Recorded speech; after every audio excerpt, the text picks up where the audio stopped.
Some of the largest corporations in America just stopped expanding in California.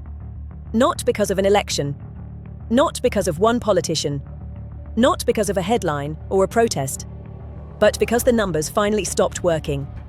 Expansion plans were not cancelled. They were frozen. Quietly, and that distinction matters. This is happening right now, and it affects far more than a few boardrooms. I'm Brooklyn. On this channel, we follow money, timelines, and consequences. We do not argue ideology. We examine systems. Mainstream coverage treats corporate hesitation as mood or messaging. What it misses is the chain reaction underneath. If you want reporting that traces cause and effect instead of slogans, subscribe. This is not about politics. This is about math, incentives, and reality. California did not lose confidence overnight. It accumulated risk. Rising costs, longer timelines, compliance exposure, insurance uncertainty, and infrastructure limits began stacking on top of each other. Individually, each was manageable. Together, they changed the calculation. Corporations do not freeze expansion because they are uncertain about demand. They freeze when predictability disappears, when timelines stretch without limits, when costs cannot be modeled, when risk cannot be priced. At that point, expansion stops being growth. It becomes liability. In this investigation, I will walk through exactly how that happened. Step by step. The decisions, the incentives, the silent signals companies respond to before the public ever notices. Because what looks like hesitation is actually a system speaking. And California is now hearing it. At the beginning, everything looked aligned.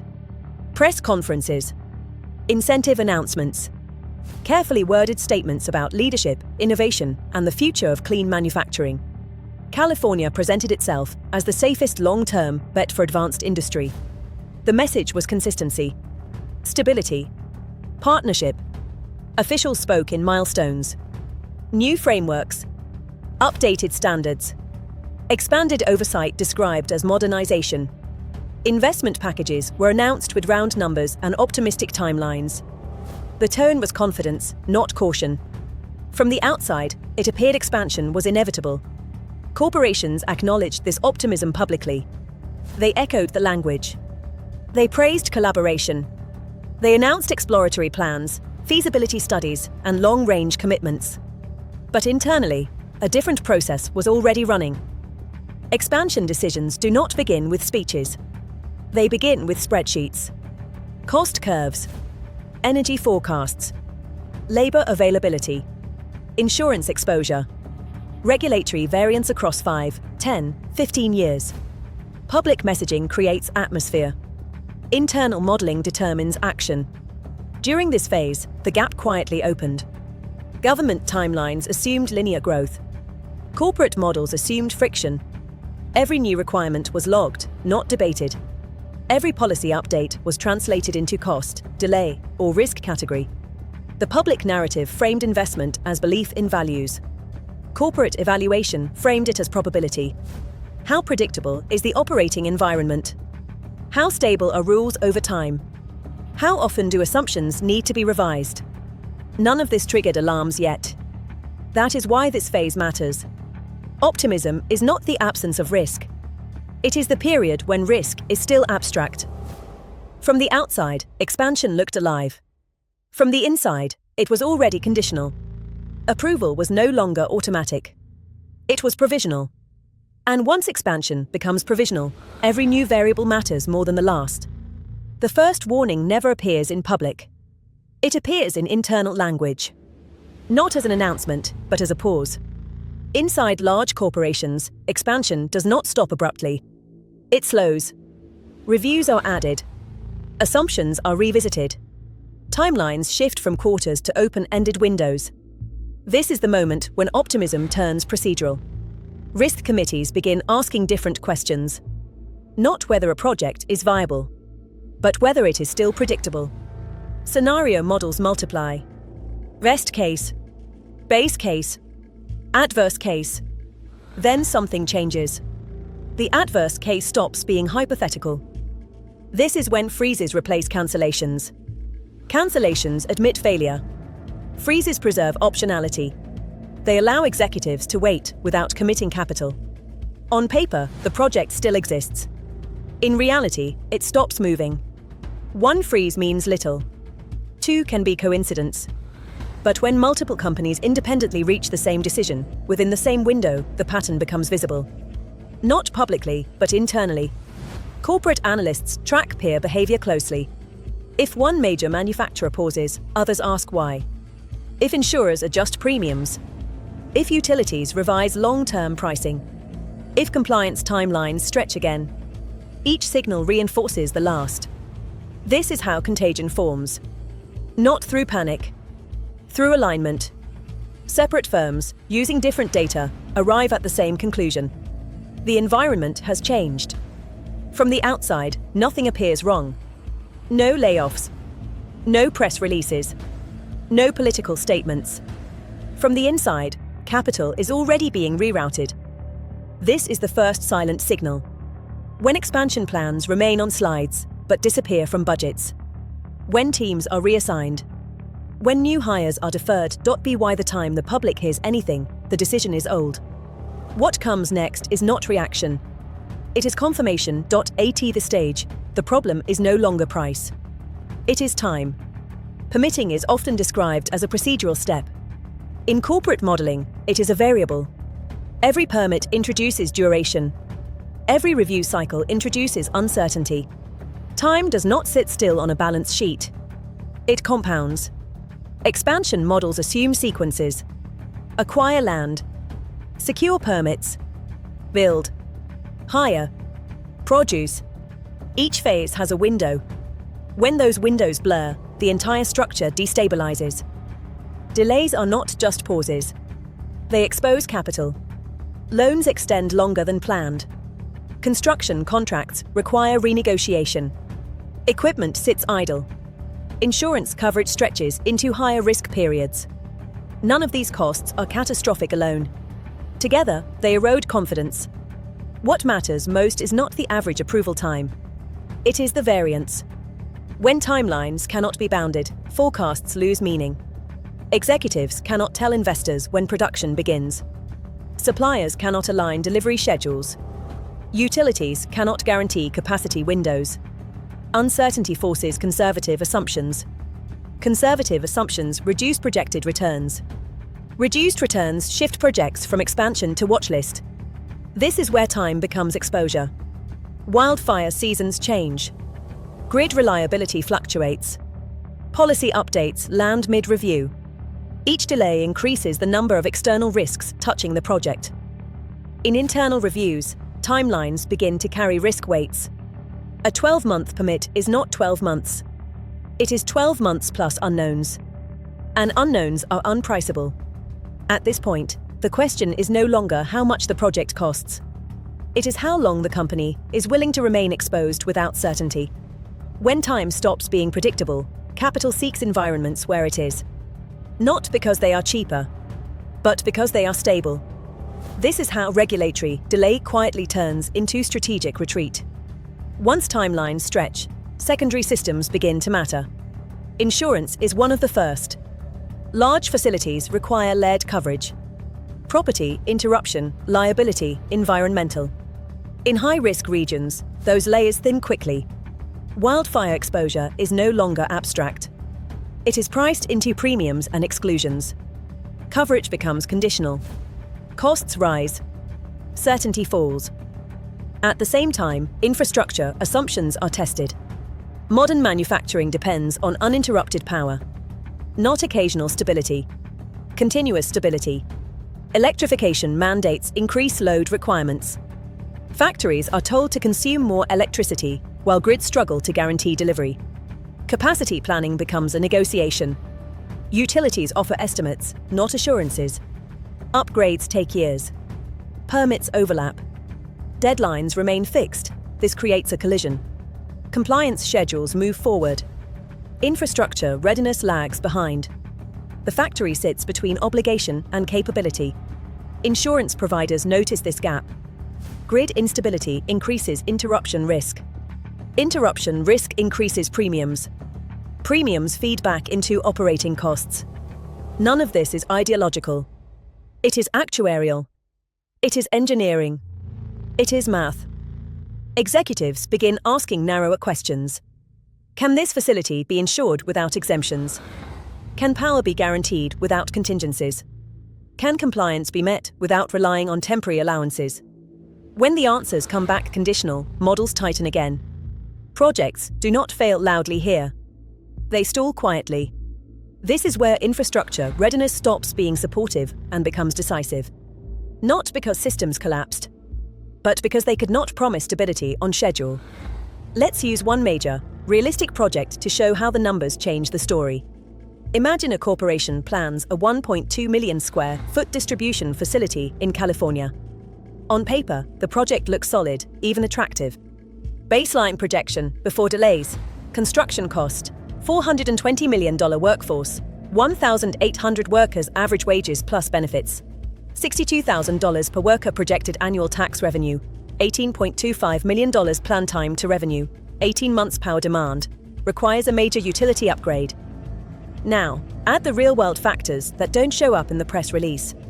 Permitting delays turn the timeline into a cost. If permits push the start back by 9 months, the project does not just shift. It becomes more expensive because financing and materials costs keep rising. Effect on timeline. Original revenue timeline, 18 months new timeline, 27 months, that means 9 months of lost revenue and 9 months of additional financing costs. Inflation compounds construction costs, material costs are rising fast. If inflation hits 8% annually, then $420 million becomes $454 million in just 1 year. That is not a small shift, it is a structural change in the project's feasibility. Insurance becomes a hidden tax when risk premiums rise. It is not just the dollar amount that matters, it is availability. If insurance premiums increase 25% and coverage becomes limited, the operating cost jumps permanently. That turns a once viable facility into a risk liability, not just a cost line item. The final blow is time to revenue. Once the project timeline extends from 18 to 30 months, the entire math changes. Because the corporation is not only paying more, it is also earning later. That delay creates a loss of opportunity that is hard to justify to investors. The core point: a project can be viable, then become irrational. Even if California is only 15% more expensive on the surface, the real cost can become 40% higher once you factor in time delays, inflation, financing, insurance, and uncertainty. This is why corporations freeze expansion. Not because they hate California, but because the numbers stop making sense. The consequences do not arrive all at once. They move in sequence. Domino 1, corporate expansion freezes. The first response is not exit. It is pause. Expansion budgets are approved, then held. Hiring plans are delayed. Construction contracts are unsigned. Capital remains allocated, but inactive. On paper, nothing has been cancelled. In practice, growth has stopped. This stage is quiet. There are no announcements. Only silence where momentum was expected. Domino 2, contractors and suppliers lose pipelines. The second impact hits downstream. Contractors depend on future work, not past invoices. When expansions freeze, pipelines vanish. Equipment orders are deferred. Specialized labor is released early. Smaller suppliers, operating on thin margins, absorb the shock first. This loss is invisible in headlines. It shows up in shortened work weeks, then layoffs, then closures that appear unrelated. Domino 3, cities lose revenue and services tighten. The third effect reaches municipalities. Projected tax revenue fails to materialize. Impact fees are delayed or cancelled. Infrastructure upgrades are postponed. City budgets are built on forecasts. When growth assumptions weaken, spending tightens. Hiring slows. Maintenance is deferred. Public services feel smaller, not because demand fell, but because supply was overestimated. By this point, the original decision is distant. What remains is a chain reaction moving through the system. No single actor caused it. No single announcement explains it. This is how a freeze becomes an economic shift. The effects of a freeze are not always visible, but they are measurable. They show up in schedules and invoices. They show up in what people stop planning. A mid-sized contractor in the Central Valley had 2 crews lined up for a Tesla expansion project. They were scheduled to start in late spring. The contract was clear, the permits were in progress, and the materials were ordered. Then the project was paused. Not cancelled, but paused. The crew stayed on payroll for a month, then moved to smaller jobs. The contractor kept his staff, but the work shifted from long-term stability to short-term gigs. Profit margins tightened. His company began delaying equipment upgrades. A planned new hire was put on hold. The pause did not feel like a crisis. It felt like a slow change in the operating rhythm. A small restaurant owner near the planned factory site saw the same pattern from the other side. Her busiest customers were construction workers and site managers. The pause meant fewer lunches, fewer dinners, fewer catering orders. She reduced staff hours by a few shifts a week. Not because demands disappeared, but because it became unpredictable. Neither of them lost everything. Neither of them made headlines. But both experienced the same reality. Income that was expected did not arrive. Plans were revised downward. The future became smaller. This is what a policy chain looks like on the ground. Not as a dramatic event, but as a steady narrowing of options. Here is the irony that rarely gets said out loud. California's policy goals are framed around sustainability, stability, and cleaner growth. The public story is about fewer emissions, smarter infrastructure, and a future that looks greener on paper. But when expansion freezes, the real outcome can be the opposite. Workers don't stop needing jobs. They don't magically find a perfect local alternative. They commute farther, sometimes across county lines, sometimes across state lines. They move their families. They split households. They chase work wherever it is being built, not where it is being planned. And when people drive farther, when workers relocate, when supply chains stretch, the result is not just economic pain. It's more traffic, more emissions, more strain on roads, and more wear on communities that were never meant to carry that load. So the very policies meant to create a cleaner, more sustainable system can, in practice, produce a messier reality. That is the hidden cost of a freeze. It is the cost that doesn't show up in press releases, but shows up in everyday life. And the warning is clear, not just for California, but for the rest of the country. This model is spreading. Industries are looking at stability, not slogans. They are looking at predictable timelines, not promises. If one state's operating system becomes too risky, corporations don't just pause. They move their future somewhere else. And once that shift starts, it accelerates. This is not a local issue. It is a national trend. And the consequences are still unfolding. California's governor didn't get blindsided by politics, he got blindsided by the math. A wave of corporate freezes started quietly, not because of headlines, but because the system made expansion unpredictable. Permitting delays turned time into a hidden cost, and uncertainty became a new, unavoidable tax. Insurance volatility and grid constraints added risk that no CFO can ignore, especially when compliance deadlines are already moving. Once expansion froze, contractors and suppliers lost their pipelines, and local businesses lost the traffic they were counting on. Cities then faced shrinking projected revenue, and public services began tightening, even though no one announced a crisis. The result is a slow-motion economic squeeze that can't be fixed with slogans or task forces. Here's the accountability question I want you to answer, one word only, in the comments. Who is responsible when a state's rules make growth impossible, corporations or leaders? Drop your answer below and tell me why. If you want more investigative breakdowns like this, hit subscribe, like, and share this video with someone who still thinks corporate decisions happen by vibes. Because this story isn't over, it is still being written right now, and the consequences are still unfolding.